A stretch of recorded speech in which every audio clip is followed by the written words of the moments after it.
Welcome back to this segment on kind, and that's probably a topic that maybe in today's technology age in beef production maybe don't pay as much attention to as, say, EPDs or DNA or a lot of the tools that are out there. But I think it goes back to the basics of cattle production.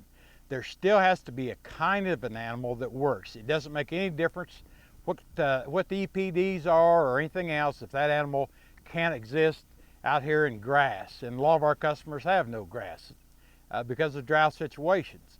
But you have to have an animal, in our opinion, that still is a consistent kind of an animal. Our Angus we've selected for nearly 35 years. The first 2 or 3 years we struggled and we used every kind of Angus bull under the sun and realized that wasn't going to work. And once it got a little smarter, we got the program stuck with it, and you'll see more about that in our website. But we've tried to stick with a 5.5 to 6 frame Angus bull for 32 to 35 years. We think that that is the ballpark frame of an Angus bull that will leave us daughters. They're in that 1,200–1,300 pound range under normal conditions and normal condition on the animal. A feedlot steer that's probably going to be in that 12.5 to 13 type range, and we hopefully that happens in 13–14 months in good condition country, and those type of things. We've never chased the extremes, nor have we never chased what I'll say the little ones. We don't think that a real little animal, there's some good points to them for sure, but we have some concerns that you get enough pounds out of those animals, and that down the road the consumer, it's the kind of pounds the consumer wants in red meat and still marbling in flavor. That maybe we get fat too quick, we have too small of a carcass. The Charolais, we're probably about a frame score bigger. We like to be in that 6 to 7 frame.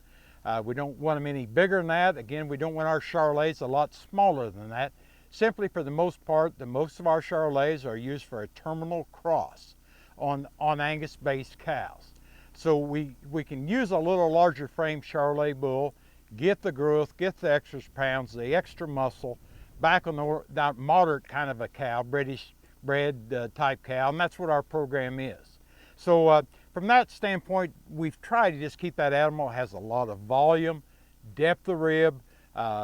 They've got a lot of place to put grass. A lot of our southern customers need a lot of volume because they've got a lot of grass that isn't very nutritious, but the cow has to eat a lot. So the volume, and it's important all over the United States, not just in the South. But our animals, we like to have a lot of volume. Rib, again, if you listen to our structure part, we want them structurally correct. We want a moderate bone, I guess, if we can get on our Angus and our Charolais both.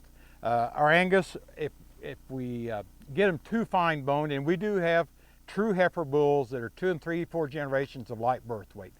But we'd like for our cow herd to be made up of more bulls that are 2, 3, 4 pounds on birth weight.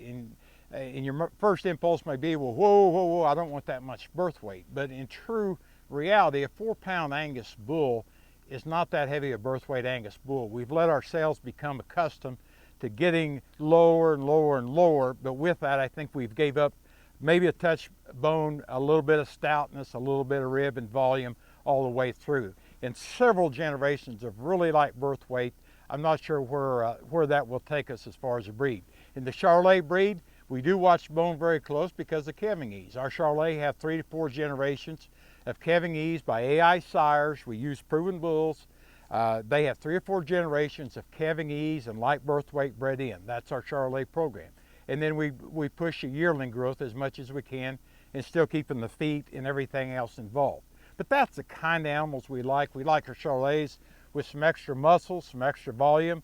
In our Angus, we want them to be a maternal breed. We're not trying to create them into a terminal breed. We're not chasing $B, for example, in the Angus breed, because they fit the maternal approach.